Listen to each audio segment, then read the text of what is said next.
Praise the Lord. എല്ലാവരും സുഖമായിരിക്കുന്നോ? എൻ്റെ video കേൾക്കുന്ന എല്ലാവർക്കും ഞാൻ ദൈവനാമത്തിലെ വന്ദനം ചെയ്യുന്നു. കർത്താവ് നിങ്ങളെ അനുഗ്രഹിക്കട്ടെ. നിങ്ങൾ എന്നെ സപ്പോർട്ട് ചെയ്യുന്നതിനാൽ ഞാൻ നിങ്ങൾക്ക് താങ്ക്സ് പറയുന്നു. ഇന്ന് നമുക്കൊരു സങ്കീർത്തനത്തിൻ്റെ ഒരു ഭാഗം വായിക്കാം. 84-ാം സങ്കീർത്തനത്തിൻ്റെ 5-ാം വാക്യമാണ്. ബലം നിന്നിലുള്ള മനുഷ്യൻ ഭാഗ്യവാൻ, ഇങ്ങനെയുള്ളവരുടെ മനസ്സിൽ സിയോനിലേക്കുള്ള പെരുവഴികളുണ്ട്. ഈ സങ്കീർത്തനം കോരഹപുത്രന്മാർ എഴുതിയ സങ്കീർത്തനമാണ്. കോരഹപുത്രന്മാരുടെ വിഷയം അനുഭവമൊക്കെ എന്നെ കേൾക്കുന്നവർക്ക് ചിലർക്കൊക്കെ അറിയായിരിക്കും, എന്നാൽ ചിലർക്കൊന്നും അറിയത്തില്ല. കോരഹപുത്രന്മാർ ഇസ്രായേൽ മക്കളെ മോശ മുഖാന്തരം ഇസ്രായേലിൽ നിന്ന് കൊണ്ടുവന്ന മരുഭൂമിയിൽ യാത്ര ചെയ്ത സമയത്തെ സംഖ്യാപുസ്തകം 16-31, 32, 33 വചനങ്ങളിലൊക്കെ നമ്മൾ കോരഹപുത്രന്മാരുടെയൊക്കെ വിഷയം മനസ്സിലാക്കുന്നു. അവിടെ സംഭവിച്ചത് എന്താണ്? മോശയ്ക്കും അഹരോനും വിരോധമായിട്ട് കോരഹപുത്രന്മാർ, ദാദാൻ, അബീരാം ഇങ്ങനെ ചില വ്യക്തികളെ അവർക്ക് വിരോധമായി സംസാരിച്ചപ്പോൾ ദൈവത്തിൻ്റെ കോപം ഇവരുടെ മേൽ വന്നു.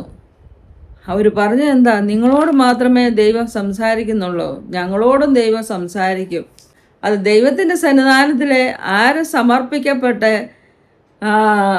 ദൈവവുമായിട്ടുള്ള റിലേഷനിൽ ഇരിക്കുമ്പോൾ ദൈവം അവരോട് സംസാരിക്കും. എന്നാൽ മോശയ്ക്ക് വിരോധമായിട്ട് അവർ സംസാരിച്ചു. നിങ്ങളും ഇത്ര വലിയ വിശുദ്ധന്മാരൊന്നും ആകണ്ട എന്ന് പറഞ്ഞു. ദൈവം മോശയോട് നേരിട്ട് സംസാരിക്കുന്ന ഒരു റിലേഷനാണ്. അതുപോലെ മോശയെപ്പോലെ ഇത്ര താഴ്മയുള്ള സൗമ്യനായിട്ടുള്ള ഒരു വ്യക്തി വേറെ ഇല്ല, ഭൂമിയിലെങ്ങും ഇല്ല എന്ന് പറയുമ്പോൾ ദൈവത്തിൻ്റെ ദാസനായ മോശയെ കുറ്റം പറഞ്ഞത് ഒട്ടും ഇഷ്ടപ്പെട്ടില്ല. അപ്പോഴവിടെ സംഭവിച്ചത് എന്താണ്? ഭൂമി പിളർന്ന് ദാദാനെയും അബീരാമിനെയും കോരഹപുത്രന്മാരെയും വിഴുങ്ങി. ഒരു സമയത്ത് അവർക്ക് പിന്നെ സമാഗമന കൂടാരത്തിൽ അടുത്ത് വരുവാൻ കഴിയത്തില്ലായിരുന്നു. എന്നാൽ പിൻതലമുറ ദൈവത്തിൻ്റെ ആ പ്രാകാരങ്ങളിൽ മാത്രമേ വരത്തുള്ളായിരുന്നു. അതിവിശുദ്ധ സ്ഥലത്തോട്ടൊന്നും അവർക്ക് വരാൻ പറ്റാത്ത വന്നു. അവരോട് ദൈവത്തിൻ്റെ കോപം ഇത്രമാത്രം ഉണ്ടായിരുന്നു. അപ്പം പ്രാകാരത്തിൽ മാത്രമേ അവർക്ക് വരുവാൻ കഴിഞ്ഞുള്ളൂ. അവരെഴുതിയതാണ് ഈ 84-ാം സങ്കീർത്തനം. 84-ാം സങ്കീർത്തനത്തിൻ്റെ 4-ാം വചനത്തിൽ നമ്മൾ വായിക്കുന്നു: നിന്റെ ആലയത്തിൽ വസിക്കുന്നവർ ഭാഗ്യവാന്മാർ, അവർ നിന്നെ നിത്യം സ്തുതിച്ചുകൊണ്ടിരിക്കും. കോരഹപുത്രന്മാർക്ക് ഉള്ള ആ സന്തോഷം നോക്കിയേ. എന്നിട്ടാണ് 5-ാം വാക്യത്തിൽ പറയുന്നത്, ബലം നിന്നിലുള്ള മനുഷ്യൻ ഭാഗ്യവാൻ, ഇങ്ങനെയുള്ളവരുടെ മനസ്സിൽ സിയോനിലേക്കുള്ള പരിപാടികളുണ്ട്. അപ്പോൾ ദൈവത്തിൻ്റെ സന്നിധാനത്തിലിരിക്കുമ്പോൾ നമ്മൾക്ക് സന്തോഷം വർദ്ധിക്കും. സൈന്യങ്ങളുടെ ദൈവമായ യഹോവേ, തിരുനിവാസം എത്ര മനോഹരം എന്നാണ് പറയുന്നത്. ആ തിരുനിവാസത്തിൻ്റെ മനോഹരത കണ്ട് കോരഹപുത്രന്മാർ അധികമായി സന്തോഷിച്ചു. അത് ദൈവത്തിൻ്റെ സന്നിധാനത്തിൽ വന്നപ്പോൾ അത് വർദ്ധിച്ചു. നെഹമ്യാവിൻ്റെ പുസ്തകം 8-10 നമ്മൾ വായിക്കുന്നത്, യഹോവയിലുള്ള സന്തോഷമല്ലോ നിങ്ങളുടെ ബലം. അപ്പം നമുക്ക് ബലം കിട്ടുന്നത് എങ്ങനെയാണ്? യഹോവയിൽ സന്തോഷിക്കുക. ആ സന്തോഷം നമ്മുടെ നഷ്ടമാകുമ്പോൾ നമ്മുടെ ബലവും നഷ്ടമാകും. അപ്പോൾ ഒരു ആത്മീയ ബലമാണത്, ആത്മീയ ശക്തി. ഇല്ലാതിരിക്കാനുള്ള പല കാരണങ്ങളുണ്ട്. അത് ഒന്ന്, നമുക്ക് ദൈവത്തോടുള്ള ബന്ധത്തിൽ നിന്ന് നമ്മൾ അകലുമ്പോൾ നമ്മുടെ ആത്മീയ ബലം കുറഞ്ഞു വരുന്നു. വിശ്വാസക്കുറവ്, അതുപോലെ പാപത്തിൻ്റെ ബന്ധനത്തിൽ നമ്മൾ വീണ് കിടക്കുക. രഹസ്യ പാപങ്ങളിൽ വീണ് കിടക്കുമ്പോൾ എപ്പോഴും അത് നമ്മളെ ഇങ്ങനെ കുറ്റപ്പെടുത്തിക്കൊണ്ടിരിക്കും. നമ്മുടെ ഉള്ളിലെ പാപത്തിൻ്റെ എന്തെങ്കിലും ഒരു കണികളുണ്ടെങ്കിൽ നമ്മൾക്ക് ദൈവസന്നിധാനത്തിൽ സ്ഥിരമായിട്ട് നിൽപ്പാൻ കഴിയുകയില്ല. കാരണം സാത്താൻ എപ്പോഴും ഇങ്ങനെ കുത്തിക്കൊണ്ടിരിക്കും, നീ പാപം ചെയ്തു, നീ തെറ്റ് ചെയ്തു എന്നൊക്കെ പറഞ്ഞ്. അപ്പോൾ ആ അവസ്ഥയിൽ നിന്ന് നമുക്ക് ഒരു വിടുതൽ പ്രാപിക്കണമെങ്കിൽ എന്ത് ചെയ്യണം? നമ്മൾ ആ പാപത്തിൻ്റെ ബന്ധനത്തിൽ നിന്ന് വെളിയിൽ വരണം. ഒരു പ്രാവശ്യം നമ്മുടെ ജീവിതത്തിൽ തെറ്റ് വന്നു കഴിയുമ്പോൾ ആ തെറ്റിനെക്കുറിച്ച് പരിശുദ്ധാത്മാവ് നമ്മൾക്ക് ബോധം വരുത്തും. നീ തെറ്റ് ചെയ്തു. അപ്പോൾ നമ്മുടെ ഹൃദയം പിന്നെയും കഠിനമാക്കാതെ നമുക്ക് ദൈവസന്നിധാനത്തിൽ നമ്മുടെ പാപങ്ങളെ ഏറ്റുപറഞ്ഞ് കർത്താവിനോട് പറയണം, കർത്താവെ, നിനക്ക് വിരോധമായി ഞാൻ പാപം ചെയ്തു, എന്നോട് ക്ഷമിക്കണമേ. യേശുവിൻ്റെ രക്തം സകല പാപവും പോകി നമ്മളെ ശുദ്ധീകരിക്കും. 1 യോഹന്നാൻ 1:7 ആ വചനം എഴുതിയിരിക്കുന്നത്. യേശുവിൻ്റെ രക്തം സകല പാപവും പോകി നമ്മളെ ശുദ്ധീകരിക്കും. യേശുവിൻ്റെ രക്തം എപ്പോഴും പര്യാപ്തമായി നമുക്ക് വേണ്ടി കർത്താവ് ചൊരിഞ്ഞിട്ടുണ്ട്. നമ്മൾ വിശ്വസിച്ച് യേശുവിൻ്റെ രക്തത്താൽ കഴുകൽ പ്രാപിച്ചാൽ മതി. പാപത്തിൻ്റെ ബന്ധനത്തിൽ നമ്മളായിരിക്കുമ്പോൾ നമുക്ക് ദൈവത്തിൻ്റെ സന്നിധാനത്തിൽ ശക്തി പ്രാപിക്കാൻ കഴിയില്ല. പ്രാർത്ഥനയിലുള്ള കുറവ്, ഉദാസീനത നമുക്ക് ദൈവസന്നിധാനത്തിൽ ശക്തി പ്രാപിക്കാൻ കഴിയില്ല. വചനം വായനയിൽ നമ്മൾ ഒരു ദിവസം ഈ വചനം വായിച്ചില്ല എങ്കിൽ ദൈവത്തിൽ നിന്നുള്ള ശക്തി നമ്മുടെ കുറയും. അപ്പോൾ വചനം വായനയിൽ സ്ഥിരമായിട്ട് നമ്മൾ വായിക്കണം. പ്രാർത്ഥന ഒരു ദിവസം നമ്മൾ അരമണിക്കൂറാണ് പ്രാർത്ഥിക്കുന്നതെങ്കിൽ അരമണിക്കൂർ വചനവും വായിച്ചിരിക്കണം. നമ്മുടെ ആത്മീയ ജീവിതം ഒരു ബാലൻസ്ഡായിട്ട് പോയെങ്കിൽ മാത്രമേ ദിനം നമുക്ക് ആത്മീയ ശക്തിയിൽ വളരുവാൻ കഴിയുള്ളൂ. ഒരു വചനം വായിച്ചല്ലോ, നെഹമ്യാവിൻ്റെ പുസ്തകത്തിൽ നിന്നാണ് വായിച്ചത്, 8:10. യഹോവയിലുള്ള സന്തോഷമല്ലോ നിങ്ങളുടെ ബലം. നെഹമ്യാവിൻ്റെ ജീവിതത്തിൽ ഉദാസീനത കടന്നു വന്നു. യെരുശലേമിൻ്റെ ഭിത്തികളെല്ലാം ഇടിഞ്ഞു കിടക്കുന്നു, അതുപോലെ തീ വെച്ച് ചുട്ടുകളഞ്ഞ് ശൂന്യമായിരിക്കുന്ന അവസ്ഥ നെഹമ്യാവ് കണ്ടപ്പോൾ അവന് ഭയങ്കരമായിട്ടുള്ള വിഷമം വന്നു. അവൻ്റെ ഹൃദയം തകർന്നു. അവൻ ദൈവസന്നിധാനത്തിരുന്ന് കരയാൻ തുടങ്ങി. അതിനുശേഷം ആ യെരുശലേം ഭവനത്തിൻ്റെ അതിരുകളെല്ലാം അവർ പണിതു കഴിഞ്ഞതിന് ശേഷം അവർ മൃഷ്ടാന ഭോജനം ചെയ്തു എന്ന് നമ്മൾ വായിക്കുന്നു. അവിടെ 8-ാം അധ്യായത്തിൽ ആ പറഞ്ഞ വാചനത്തിൻ്റെ മേളിലുണ്ട്. അവരെല്ലാവർക്കും ആ മൃഷ്ടാന ഭോജനം കഴിച്ചതിന് ശേഷം എല്ലാവർക്കും കൊടുത്തയച്ചു. എന്നിട്ട് അവർ സന്തോഷം അനുഭവിക്കുന്നു. അപ്പോൾ അവിടെയാണ് നമ്മൾ വായിക്കുന്നത്, യഹോവയിലുള്ള സന്തോഷമല്ലോ നിങ്ങളുടെ ബലം. അപ്പം ദൈവസന്നിധാനത്തിൽ നമ്മൾ സന്തോഷിക്കുന്നത് നമ്മുടെ ബലമാണ്. നമുക്കെങ്ങനെ സന്തോഷിക്കാൻ പറ്റും? ഡെയിലി രാവിലെ എഴുന്നേറ്റ് എന്ത് ചെയ്യണം? ദൈവസന്നിധാനത്തിൽ സമയം ചെലവഴിക്കുക. രാത്രി പെട്ടെന്ന് ഒരു 10-10:30 ആകുമ്പം കിടക്കുക. രാത്രിയിലത്തെ ഉറക്കം ശരിയായില്ലെങ്കിൽ നമ്മുടെ ശരീരത്തിനും ബലഹീനതയുണ്ടാകും. രാവിലെ വെളുപ്പിനെ എഴുന്നേൽക്കുക. 3 മണിക്കോ 4 മണിക്കോ എഴുന്നേറ്റ് ദൈവസന്നിധാനത്തിൽ സമയം ചെലവഴിക്കുക. 1 മണിക്കൂർ പ്രാർത്ഥനയിൽ ചെലവഴിക്കുക. പിന്നെ വചനം വായിക്കുക. ഒരു ബാലൻസ്ഡായിട്ടുള്ള ഒരു ആത്മീയ ബന്ധം ദൈവവുമായിട്ട് നിലനിർത്തുക. ആത്മാവിൽ പ്രാർത്ഥിക്കുക. അന്യ ഭാഷയിൽ പ്രാർത്ഥിക്കുക. ദൈവത്തിന് സ്തുതി കൊടുക്കുക. അനേകർക്ക് വേണ്ടി പ്രാർത്ഥിക്കുക. സഭയ്ക്ക് വേണ്ടി പ്രാർത്ഥിക്കുക. അങ്ങനെ ഒരു ദിവസം നമ്മൾ തുടങ്ങുമ്പോൾ നമുക്ക് ആ ആത്മീകമായിട്ട് വളരുവാൻ സഹായിക്കും. അത് നമ്മുടെ ശക്തിയായിരിക്കും, ബലമായിരിക്കും. ഇങ്ങനെ എന്നെ കേൾക്കുന്ന എല്ലാ പ്രിയപ്പെട്ടവരും ഒരു തീരുമാനം എടുത്ത് മുന്നോട്ട് പോകണം. പ്രാർത്ഥിക്കുന്നവർക്ക് വിശേഷാൽ ഒരു ശക്തി, പുതുബലം പ്രാപിക്കും. നമ്മുടെ വിഷയത്തിന് വേണ്ടി സ്വയം പ്രാർത്ഥിക്കാതെ സഭയിലെ പാസ്റ്ററോട് പറയുക, അതുപോലെ നല്ലപോലെ പ്രാർത്ഥിക്കുന്ന വിശ്വാസികളോട് പറയുക, എനിക്ക് വേണ്ടി പ്രാർത്ഥിക്കണേ, എൻ്റെ വിഷയം ഇതാണ് എന്ന് പറയുമ്പോൾ അവരൊരു പക്ഷേ പ്രാർത്ഥിക്കുമായിരിക്കും. പക്ഷേ നമ്മൾ സ്വയമായിട്ട് നമ്മുടെ വിഷയം ഏറ്റെടുത്ത് പ്രാർത്ഥിക്കുന്നിടത്തോളം വേറെ ആരും പ്രാർത്ഥിക്കുകയില്ല. അപ്പോൾ നമ്മൾ സ്വയമായിട്ട് നമ്മുടെ വിഷയം ഏറ്റെടുത്ത് പ്രാർത്ഥിക്കുക. ആ പ്രാർത്ഥനയിലൊരു ബലം വർദ്ധിക്കും. യെശയ്യാവ് 40:29, 30, 31 വചനം നമ്മൾ വായിക്കുമ്പോൾ, അവൻ ക്ഷീണിച്ചിരിക്കുന്നവന് ശക്തി നൽകുന്നു, ബലമില്ലാത്തവന് ബലം വർദ്ധിപ്പിക്കുന്നു. ബാല്യക്കാർ ക്ഷീണിച്ച് തളർന്നു പോകും, യൗവനക്കാരും ഇടറി വീഴും. എങ്കിലും യഹോവയെ കാത്തിരിക്കുന്നവർ ശക്തിയെ പുതുക്കും. അവർ കഴുകന്മാരെ പോലെ ചിറകടിച്ച് കയറും. അവർ തളർന്നു പോകാതെ ഓടുകയും ക്ഷീണിച്ചു പോകാതെ നടക്കുകയും ചെയ്യും. വചനം ധ്യാനിക്കുക, വചനം വായിക്കുക. നിരന്തരമായിട്ട് വചനം വായിക്കുകയും നിരന്തരമായിട്ട് ധ്യാനിക്കുകയും ചെയ്യും. വചനം നമ്മുടെ ആത്മീയ ജീവിതത്തിന് ഒരാഹാരമാണ്. നമ്മൾ ദൈവവചനം വായിക്കുമ്പോൾ അത് നമ്മുടെ ആത്മാവിനൊരു ആഹാരമാണ്. അതുപോലെ വചനം കണ്ണാടിയാണ്. ആ കണ്ണാടിയിൽ നമ്മൾ ഡെയിലി വചനം വായിക്കുമ്പോൾ നമ്മുടെ ജീവിതത്തിൻ്റെ കുറവ് എവിടെയാണ് സംഭവിച്ചിരിക്കുന്നതെന്ന് വചനത്തിൽ കൂടെ നമുക്ക് കാണുവാൻ കഴിയും. അപ്പോൾ ഡെയിലി നമ്മൾ വചനം വായിക്കുക. നമ്മുടെ കുറവുകളെ കാണുവാൻ ദൈവം സഹായിക്കും. അങ്ങനെ കുറവുകളെ കാണുമ്പോൾ നമ്മൾ ആ വചനത്തിൽ നമ്മുടെ ജീവിതത്തെ താഴ്ത്തി സമർപ്പിക്കുമ്പോൾ അവിടെ നമ്മുടെ ആത്മീകമായിട്ട് നമുക്ക് ശക്തി പ്രാപിക്കുവാൻ കഴിയും, ബലം പ്രാപിക്കുവാൻ കഴിയും. മൂന്നാമത്തത്, നമ്മൾ ബലം പ്രാപിക്കാൻ വേണ്ടി പരിശുദ്ധാത്മാവിൻ്റെ അഭിഷേകത്തിൽ നിറയുക. എന്നെ കേൾക്കുന്ന പല പ്രിയപ്പെട്ടവർക്കും അഭിഷേകം പ്രാപിച്ചവരായിരിക്കാം. എന്നാൽ അഭിഷേകം പ്രാപിക്കാത്തവർക്ക് വേണ്ടി ഞാൻ അല്പം സംസാരിക്കാൻ ആഗ്രഹിക്കുകയാണ്. പരിശുദ്ധാത്മാവിൽ നമ്മളുടെ യേശുക്രിസ്തുവിനെ ഹൃദയത്തിൽ സ്വീകരിക്കുമ്പോൾ തന്നെ പരിശുദ്ധാത്മാവ് നമ്മുടെ ഉള്ളിലുണ്ട്. പരിശുദ്ധാത്മാവിൻ്റെ സഹായമില്ല എങ്കിൽ നമുക്ക് യേശുക്രിസ്തുവിനെ നമ്മുടെ ഹൃദയത്തിൽ കർത്താവായി സ്വീകരിക്കുവാൻ കഴിയില്ല.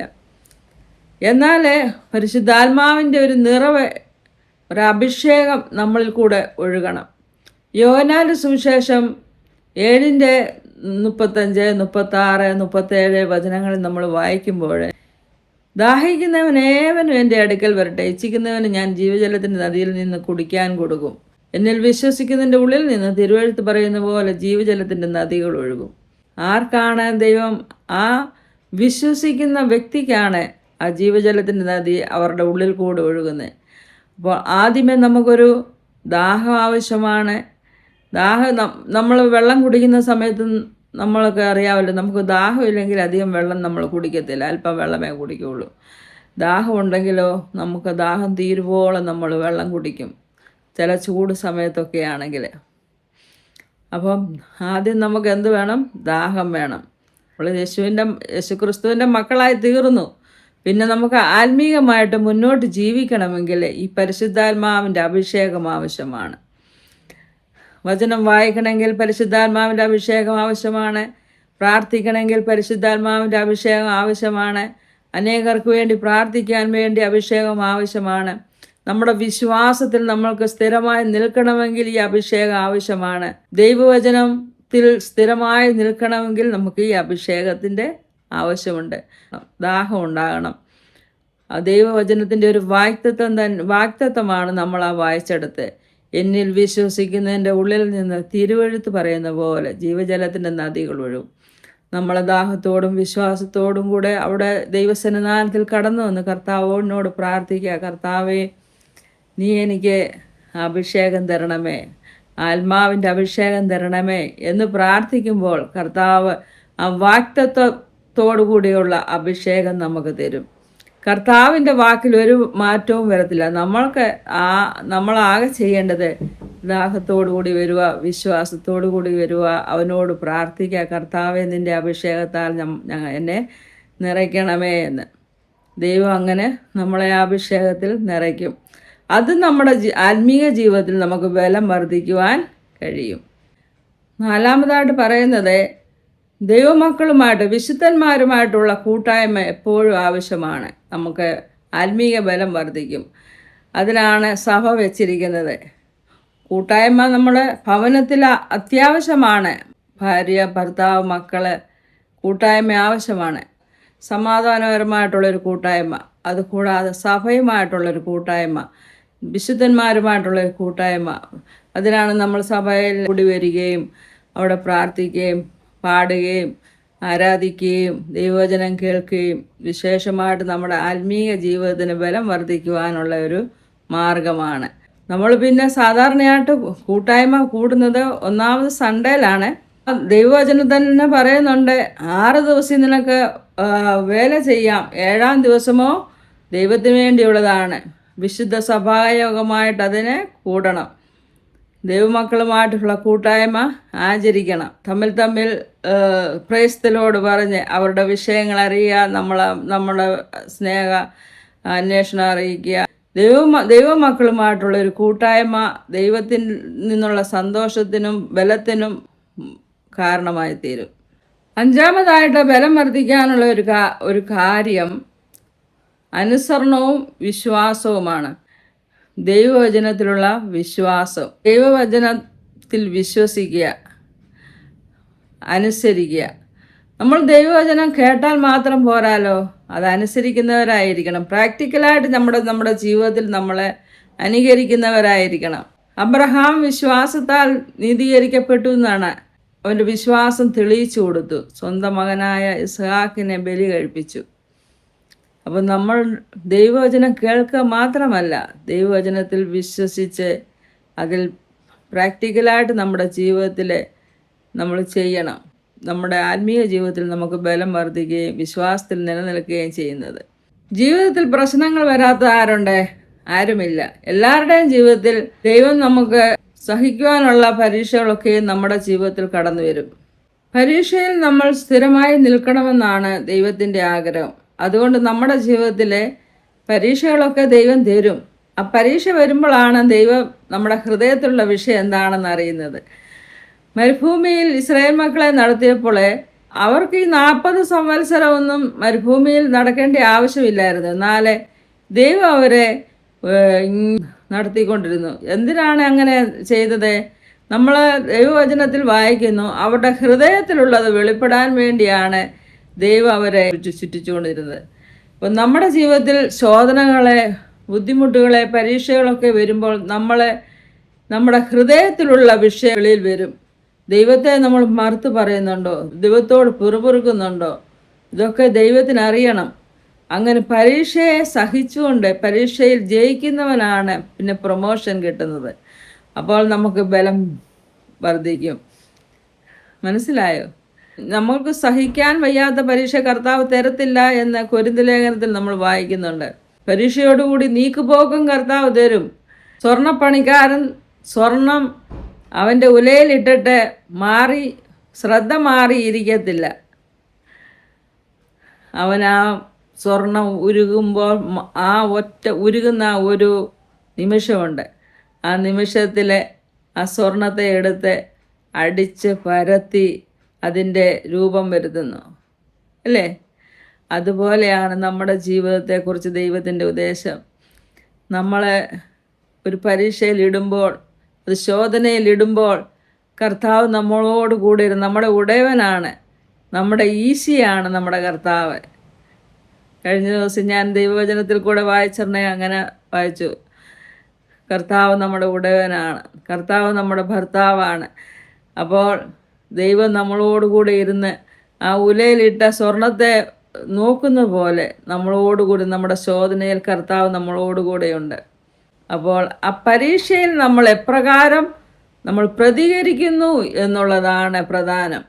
കർത്താവിൻ്റെ ആ സ്നേഹവും കർത്താവിനോടുള്ള വിശ്വാസവും ആ ദൈവം തന്ന ആ വചനവും ഒക്കെ നമ്മുടെ ഉള്ളിൽ ആ സമയത്ത് പ്രവർത്തിക്കുന്നുണ്ടോ എന്ന് നമ്മളെ തന്നെ ശോധന ചെയ്യണം. പ്രൊമോഷൻ കർത്താവ് തരും. അങ്ങനെയെങ്കിൽ നമ്മുടെ വിശ്വാസം വർദ്ധിക്കും. ഒരു സ്റ്റെപ്പ് കൂടെ നമുക്ക് വളരുവാൻ സഹായിക്കും. നമ്മുടെ ബലം വർദ്ധിക്കും. കർത്താവ് നമ്മളിൽ സന്തോഷിക്കും. നമ്മളുടെ സന്തോഷവും പൂർണ്ണമാകും. അപ്പോൾ പരീക്ഷയിൽ നമ്മൾ നിരാശരാകരുത്. ആ പരീക്ഷയോടുകൂടി കർത്താവ് നമുക്ക് നീക്കുപോക്ക് തരും, നമ്മളെ ഉയർത്തും. യെശയ്യാവ് 40:29, 30, 31 വചനം ഇപ്രകാരം പറയുന്നു: അവൻ ക്ഷീണിച്ചിരിക്കുന്നവന് ശക്തി നൽകുന്നു, ബലമില്ലാത്തവന് ബലം വർദ്ധിപ്പിക്കുന്നു. ബാല്യക്കാർ ക്ഷീണിച്ച് തളർന്നു പോകും, യൗവനക്കാർ ഉടറി വീഴും. എങ്കിൽ യഹോവയെ കാത്തിരിക്കുന്നവർ ശക്തിയെ പുതുക്കും. അവർ കഴുകന്മാരെ പോലെ ചിറകൾ അടിച്ചു കയറും. അവർ തളർന്നു പോകാതെ ഓടുകയും ക്ഷീണിച്ചു പോകാതെ നടക്കുകയും ചെയ്യും. യഹോവയെ കാത്തിരിക്കുന്നവരാണ് ശക്തി പുതുക്കുന്നത്. അവൻ ക്ഷീണിച്ചിരിക്കുന്നവന് ശക്തി നൽകുന്നു, ബലമില്ലാത്തവന് ബലം നൽകുന്നു. ഹല്ലേലൂയ! സ്തോത്രം, സ്തോത്രം, സ്തോത്രം. നമ്മൾ കൊരിന്ത്യർ ലേഖനത്തിൽ നമ്മൾ വായിക്കുന്നുണ്ടല്ലോ, 2 കൊരിന്ത്യർ 12-9 വചനത്തിലാണ് എൻ്റെ കൃപ നിനക്ക് മതി, എൻ്റെ കൃപ ബലഹീനതയിൽ തികഞ്ഞു വരുന്നു എന്ന് പറയുന്നത്. ബാല്യക്കാർ ക്ഷീണിച്ച് തളർന്നു പോവും, യൗവനക്കാരും ഇടറി വീഴും. ആ ബാല്യക്കാർ ഈ ലോകത്തിലെ ബാല്യക്കാരാണ്, യൗവനക്കാരാണ്. അവരൊക്കെ ഇടറി വീഴും, തളർന്നു പോവും. എങ്കിലും യഹോവയെ കാത്തിരിക്കുന്നവർ ശക്തിയെ പുതുക്കും. അവർ കഴുകന്മാരെ പോലെ ചിറക് അടിച്ചു കയറും. പക്ഷികളിൽ ഏറ്റവും ശക്തിയുള്ള ഒരു പക്ഷിയാണ് കഴുകൻ. അവൻ ഉയരത്തിൽ ആകാശത്തോളം ഈ ഫ്ലൈറ്റൊക്കെ പോകുന്നത് പോലെ ഉയരത്തിൽ പറക്കുന്ന ഒരു പക്ഷിയാണ് കഴുകൻ. അതിൻ്റെ ബലമാണ്. അതാണ് ഇവിടെ കഴുകനെ കുറിച്ച് പറയുന്നത്. കഴുകൻ്റെ വിശേഷത എന്ന് പറഞ്ഞാൽ ഭയങ്കര ഉയരത്തിൽ പറക്കും. അതുപോലെ ഉയരത്തിൽ നിന്ന് ഭൂമിയിലുള്ളത് കാണുവാനുള്ള കാഴ്ചശക്തിയുള്ള ഒരു പക്ഷിയാണ്. അവർ തളർന്നു പോകാതെ ഓടുകയും ക്ഷീണിച്ചു പോകാതെ നടക്കുകയും ചെയ്യും. ആരാണ്? യഹോവയെ കാത്തിരിക്കുന്നവർ ശക്തിയെ പുതുക്കും. അവർ കഴുകന്മാരെ പോലെ. പുറപ്പാട് പുസ്തകം 15:2 വായിക്കുന്നു. പുറപ്പാട് പുസ്തകം 15:2 വായിക്കുന്നു. എൻ്റെ ബലവും എൻ്റെ ഗീതവും യഹോവയത്രേ, അവൻ എനിക്ക് രക്ഷയായി തീർന്നിരിക്കുന്നു. 2 ശമൂവേൽ 22:33. ദൈവം എൻ്റെ ഉറപ്പുള്ള കോട്ട. 2 ശമൂവേൽ 22:33. ദൈവം എൻ്റെ ഉറപ്പുള്ള കോട്ട, നിഷ്കളങ്കനെ അവൻ വഴി കാട്ടുന്നു. സങ്കീർത്തനം 73:26. ദൈവം എന്നേക്കും എൻ്റെ ഹൃദയത്തിൻ്റെ പാറയും എൻ്റെ ഓഹരിയും ആകുന്നു. സങ്കീർത്തനം 81:1. നമ്മുടെ ബലമായ ദൈവത്തിന് ഘോഷിപ്പീൻ. സങ്കീർത്തനം 81:1. നമ്മുടെ ബലമായ ദൈവത്തിന് ഘോഷിപ്പീൻ. സങ്കീർത്തനം 89:21. എൻ്റെ കൈ അവനോടുകൂടെ സ്ഥിരമായിരിക്കും, എൻ്റെ ഭുജം അവനെ ബലപ്പെടുത്തും. പ്രിയമുള്ളവരെ, നമ്മൾ വായിച്ച വചനങ്ങളൊക്കെ മനസ്സിലായെന്ന് വിചാരിക്കുന്നു. ബലം നിന്നിലുള്ള മനുഷ്യൻ ഭാഗ്യവാൻ, ഇങ്ങനെയുള്ളവനും സിയോനിലേക്കുള്ള പെരുവഴികളുണ്ട് ആണ് വായിക്കുന്നത്. പ്രിയമുള്ളവരെ, ഇതുവരെ നമ്മൾ കേട്ട വചനത്തിൻ്റെ ഉള്ളടക്കം മനസ്സിലായല്ലോ. സിയോൻ എന്ന് പറയുന്നത് ദൈവത്തിൻ്റെ നഗരമാണ്. ദൈവത്തിൻ്റെ ഇഷ്ടത്തിന് വേണ്ടി നമ്മൾ നമ്മളെ തന്നെ ഏൽപ്പിച്ചു കൊടുക്കുക. ദൈവത്തിൽ നിന്നുള്ള ശക്തി പ്രാപിക്കുക. കൃപയും കൃപാവരങ്ങളും നമ്മൾ ജ്വലിപ്പിക്കുക. അതാണ് നമ്മളെക്കുറിച്ചുള്ള ദൈവത്തിൻ്റെ ഇഷ്ടം. ദൈവത്തിൻ്റെ തിരഞ്ഞെടുപ്പൊക്കെ നമ്മൾ മനസ്സിലാക്കണം. ദൈവം എന്തിനാണ് നമ്മളെ ഈ ഭൂമിയിൽ തന്നെ നമ്മളെ വരുത്തുന്നതിൻ്റെ ഉദ്ദേശം ദൈവത്തിന് ഉണ്ട്. ഒരു ഉദ്ദേശമില്ലാതെ ദൈവം നമ്മളെ ഭൂമിയിൽ സൃഷ്ടിക്കത്തില്ല. അപ്പോൾ ആ ഉദ്ദേശം സാധ്യമാക്കാൻ വേണ്ടി നമ്മൾ നമ്മളെ തന്നെ ദൈവസന്നിധാനത്തിൽ താഴ്ത്തി സമർപ്പിക്കേണ്ട ആവശ്യമുണ്ട്. ഒരു കുശവൻ്റെ കയ്യിലെ കളിമണ്ണ് പോലെ നമ്മൾ താഴ്ത്തി സമർപ്പിക്കുമ്പോൾ ദൈവം നമ്മളെ പണിയും. ദൈവത്തിൻ്റെ ഹിതപ്രകാരമുള്ള നല്ലൊരു പാത്രമാക്കി തീർക്കും. ദൈവത്തിൽ നിന്നുള്ള ബലം പ്രാപിച്ച് നമുക്ക് മുന്നേറാം. ആ സങ്കീർത്തനത്തിൻ്റെ 2-ാം വചനം പറയുന്നത്, എൻ്റെ ഉള്ള യഹോവയുടെ പ്രാകാരങ്ങളെ വാഞ്ചിച്ച് മോഹിച്ചു പോകുന്നു. എൻ്റെ ഹൃദയവും എൻ്റെ മാംസവും ജീവനുള്ള ദൈവത്തെ നോക്കി ഘോഷിക്കുന്നു. ഈ ഒരു അനുഭവം നമ്മുടെ ജീവിതത്തിൽ എപ്പോഴും ഉണ്ടാകട്ടെ.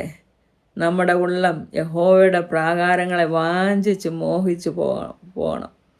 എപ്പോഴും അവൻ്റെ സന്നിധാനത്തിൽ നമുക്ക് ഇരുന്ന് പ്രാർത്ഥിക്കണം, വചനം വായിക്കണം, വചനത്തിൽ സ്ഥിരപ്പെടണം, പ്രാർത്ഥനയിൽ ഉറ്റിരിക്കണം, അന്യ ഭാഷയിൽ ദൈവത്തെ സ്തുതിക്കണം, ആരാധിക്കണം.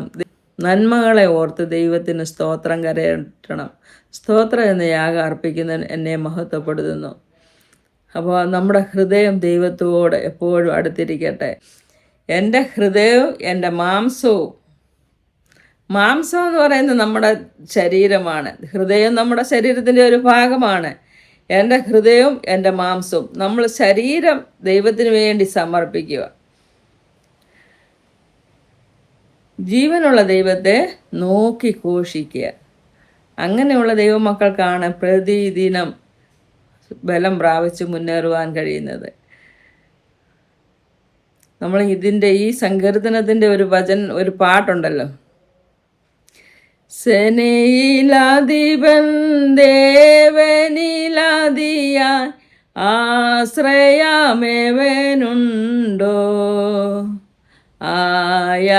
ആയവനേവരിലും അതിധന്യ.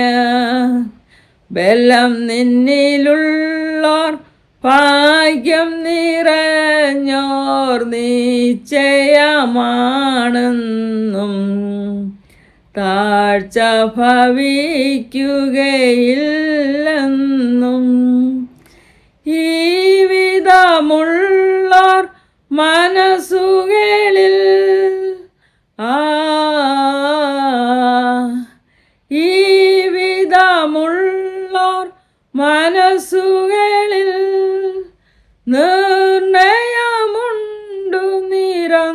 നിരന്തരമായി സിയോൻ നഗരിൻ പെരുവഴികൾ, സിയോൻ നഗരിൻ പെരുവഴികൾ. സേനയിലധിപൻ ദേവനിലധിയായി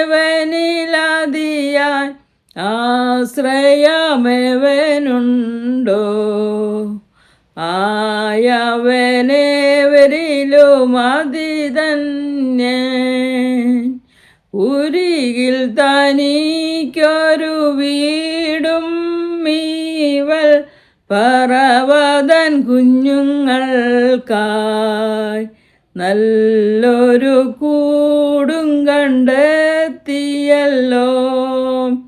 നിന്തിരുബലിപീഠം തന്നെ നിന്തിരുബലിപീഠം തന്നെ ധന്യം നിന്നാലയത്തിൽ വസിപ്പോ. നിത്യം സ്തുതിക്കുമവർ നിന്നെ, നിത്യം സ്തുതിക്കുമവർ നിന്നെ. സേനയിലധിപൻ ദേവനിലധിയായ ആശ്രയമെവനുണ്ടോ? ആയവനേവരിലും അതിധന്യൻ. സേനയിലധിപൻ ദേവനിലധിയ ആശ്രയമെവനുണ്ടോ? ആയവനേവരിലും അതിധന്യൻ. കണ്ണുനീർ താഴ്വരെ അതുവഴിയായവർ യാനം ചെയ്യുമ്പോൾ ആയതു മാറും ജലാശയമായി. മുൻമഴയനുഗ്രഹപൂർണമാകും, മുൻമഴയനുഗ്രഹപൂർണമാകും. പ്രാപിക്കും ബലമവർ ബലത്തിനുമേ ചെന്നെത്തുമേവരും സിയോനിൽ, ചെന്നെത്തുമേവരും സിയോനിൽ. സേനയിലധിപൻ ദേവനിലധിയായ ആശ്രയമെവനുണ്ടോ? ആയവനേവരിലും അതിധന്യൻ. സ്തോത്രം, സ്തോത്രം, സ്തോത്രം, സ്തോത്രം. ദൈവത്തിൻ്റെ സന്നിധാനത്തിൽ ഇത്രത്തോളം വചനം പറയുവാൻ ദൈവം എന്നെ സഹായിച്ചതിന് ഞാൻ ദൈവത്തിന് സ്തോത്രം കരയറ്റുന്നു. എന്നെ സപ്പോർട്ട് ചെയ്യുന്ന നിങ്ങൾക്കെല്ലാവർക്കും ഒരിക്കൽ കൂടി നന്ദി പറയുന്നു. ദൈവം നിങ്ങളെ എല്ലാവരും അനുഗ്രഹിക്കട്ടെ. ഈ വചനം നിങ്ങൾക്കെല്ലാവർക്കും അനുഗ്രഹമായി തീരട്ടെ. ആമേൻ.